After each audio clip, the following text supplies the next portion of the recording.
A ocupação indígena no Morro dos Cavalos, em Palhoça, foi tema de uma explanação na tribuna da Câmara de um representante da comunidade de Enseada do Brito.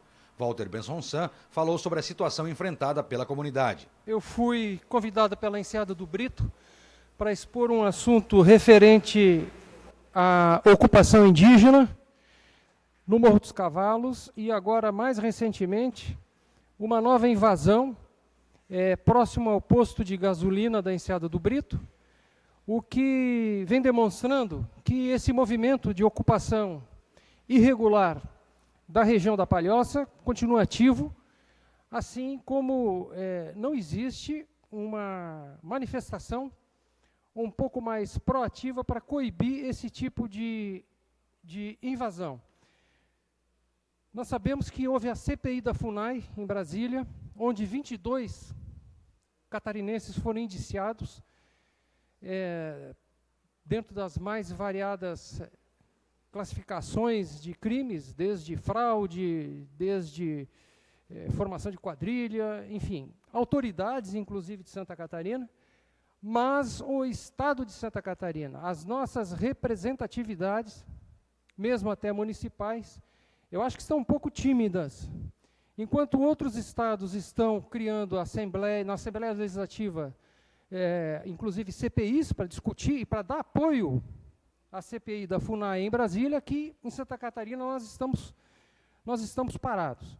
E Santa Catarina simplesmente não se manifesta diante desta agressão que nós sofremos, que viemos sofrendo desde 1994.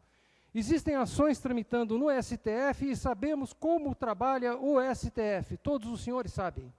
Aliás, por recomendação do ex-ministro José Eduardo Cardoso, ele nos disse, mesmo sabendo, mesmo nos prometendo uma investigação na FUNAI em relação aos crimes que estavam acontecendo em Santa Catarina via a FUNAI, nos prometendo uma investigação que não foi cumprida, ele nos alertou em Santa Catarina que nós deveríamos fazer um acordo, mesmo sabendo dos nossos direitos, porque assuntos como os nossos demoravam até 70 anos para serem decididos e definidos na justiça brasileira. Isso foi escutado de um ministro da Justiça. Nós não podemos esquecer a relação que tem da demarcação das terras indígenas e das invasões das terras indígenas com a duplicação da BR-101.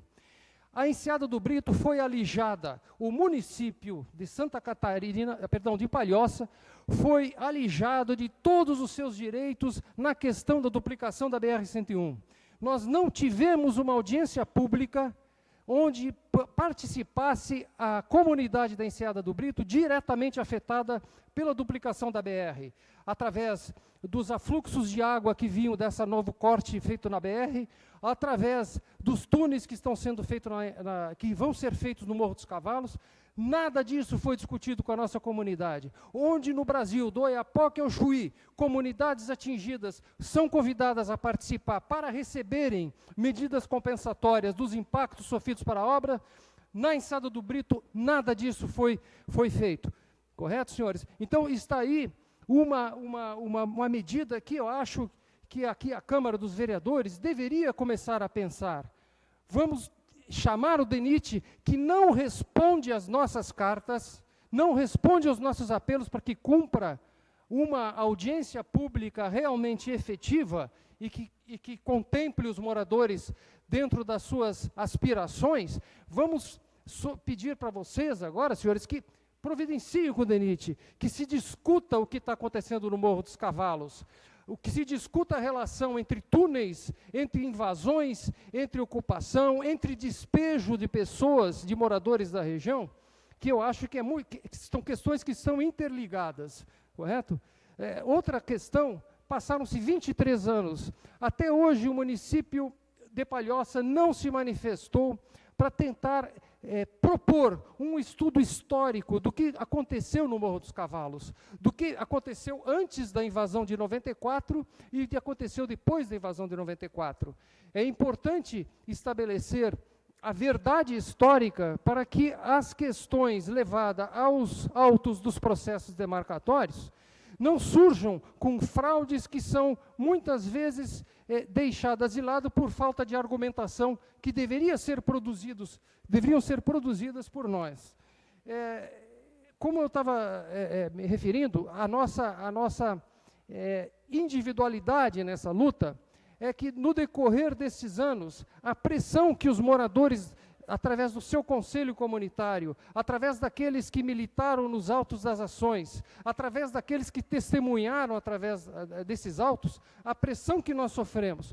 A nossa advogada da ação coletiva foi processada pelo Ministério Público por se referir a uma dança indígena com a palavra dancinha. A nossa testemunha, um indígena, no processo demarcatório, foi acusado pelo Ministério Público Federal como sendo uma testemunha inidônea, sendo que é a principal figura do processo demarcatório.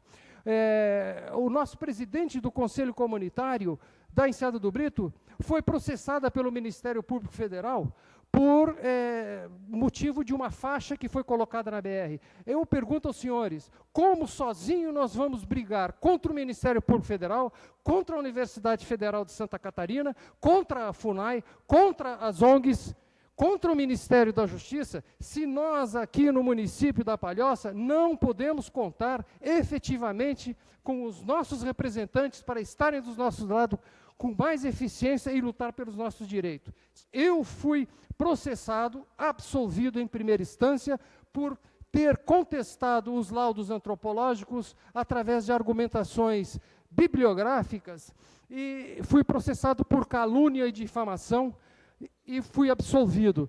Então, os senhores devem ter a dimensão da dificuldade que uma vila de pescadores, basicamente, tem em lutar sozinho contra esse ato criminoso apontado pela FUNAI, já manifestado através de 22 indiciamentos em Santa Catarina. Como tem sido difícil para a gente conseguir combater todos esses atos sozinhos. E, novamente, recentemente, agora, nova área está sendo invadida, na região da Enseada do Brito, já está sendo ocupada, como resultado de uma ação ganha de um determinado proprietário em Araquari, que, em razão do despejo dos índios, também por demarcações fraudulentas, me comentaram que esses índios vieram agora a ocupar a região da Enseada do Brito. Então, senhores, não se sabe nada de duplicação, não se sabe se vai sair um túnel, tudo é enigmático, as respostas do DENIT não vêm, a Enseada continua sendo acossada e continua abandonada pelos seus representantes públicos. O que nós viemos fazer aqui agora é um apelo aos senhores, para que se unam, para que proponham entre vocês atitudes, atos que efetivamente possam contribuir com o trabalho que foi feito em Brasília e que deveria ter sido feito em Santa Catarina, a CPI da FUNAI.